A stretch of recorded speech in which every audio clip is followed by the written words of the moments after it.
So in order to gain more wins in PvP, you have to understand a few basic concepts, which mostly is game mechanics. So you have to first understand what is your playing style and what it is you like doing in league battles. You have to understand how the treasure gauge recovery works and how capturing treasure works when you have multiple teammates around the same treasure area where you're at. You have to understand the effects of having medals on your characters and understand the overall map and how it relates to being able to capture the treasure faster or slower depending on the location of other characters.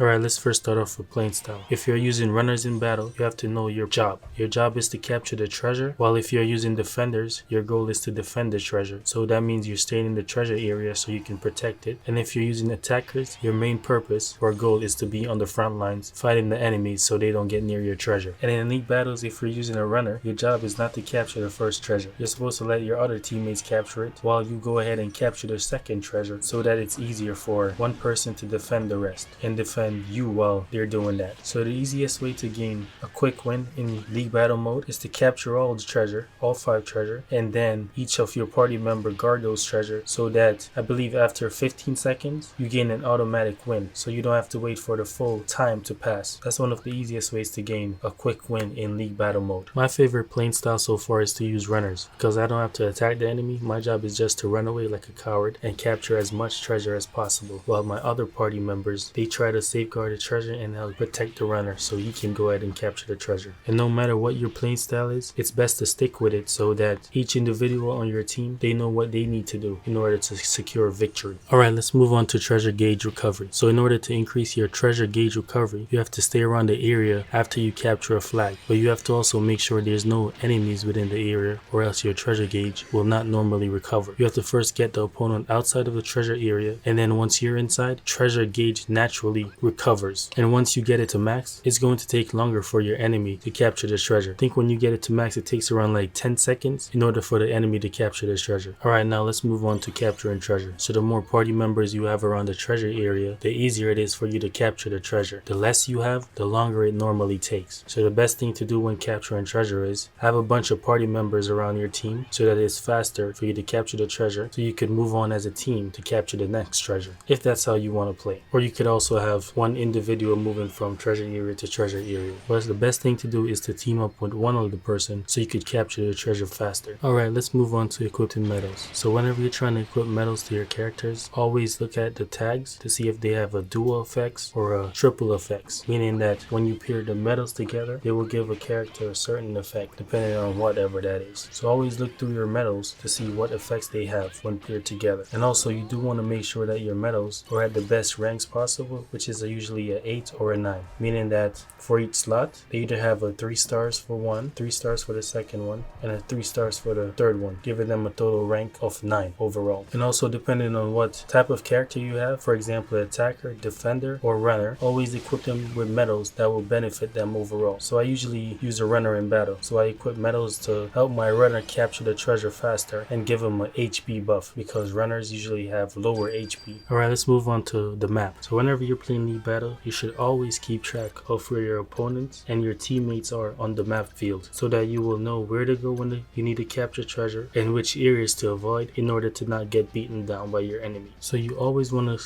stay clear of areas where there's 2 opponents. If there's 1 opponent, there's a chance that you could be able to take them on by yourself. But whenever there's multiple enemies, avoid that location overall, because there's a high chance that you will not get that treasure unless you have other teammates there as well. That means while they're trying to distract the opponent, you can capture the treasure. So you should always keep track of the locations of your enemies on the map and the locations of where your allies are located, because this is a very strategic game. So you have to keep all these things in consideration when playing league battle modes, so you can gain the most wins possible as well as have easier time securing the treasure.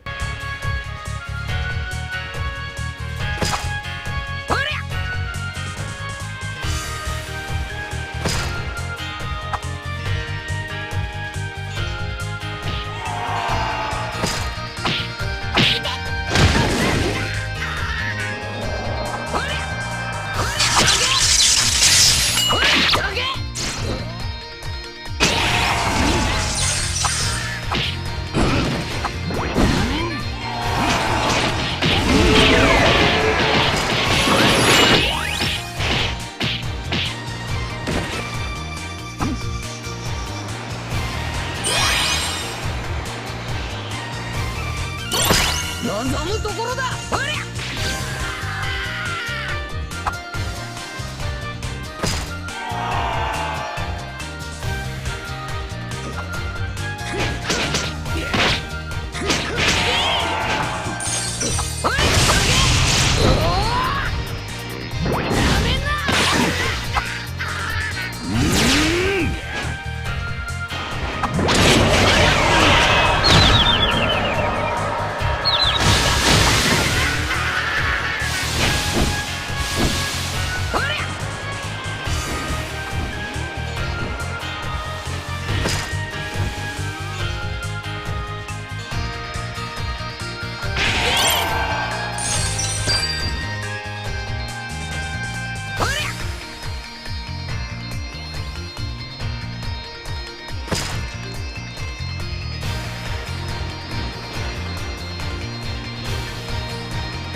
地表はすべて砂に変えようぜ。来いよ。大冒険の匂いがする。邪魔すんな。おっと。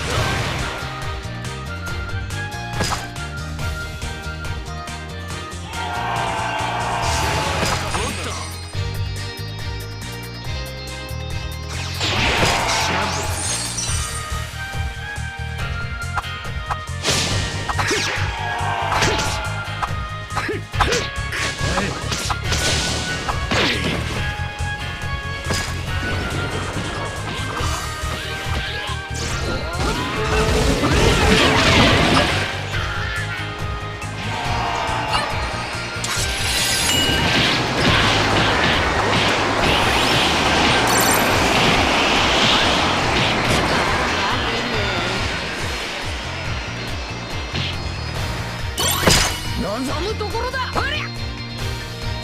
望むところだ。ほりゃ。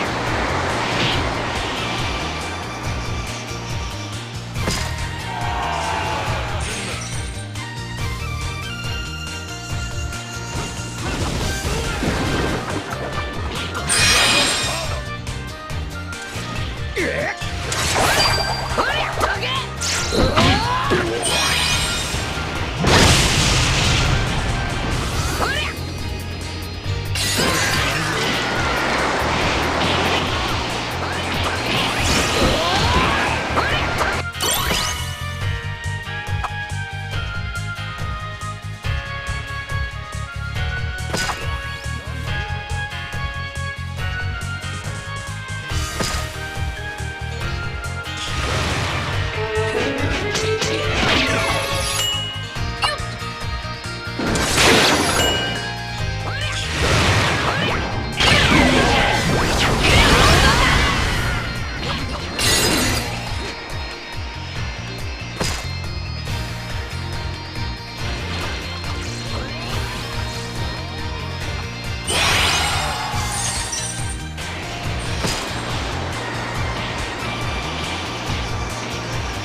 てる。ワンピースの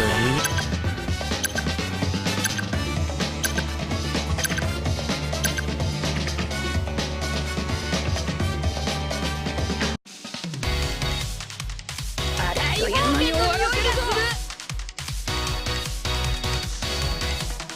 もう先に私は神だ。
この黒刀から逃げられるか。始めようぜ。この黒刀から逃げられるか。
勝利の後は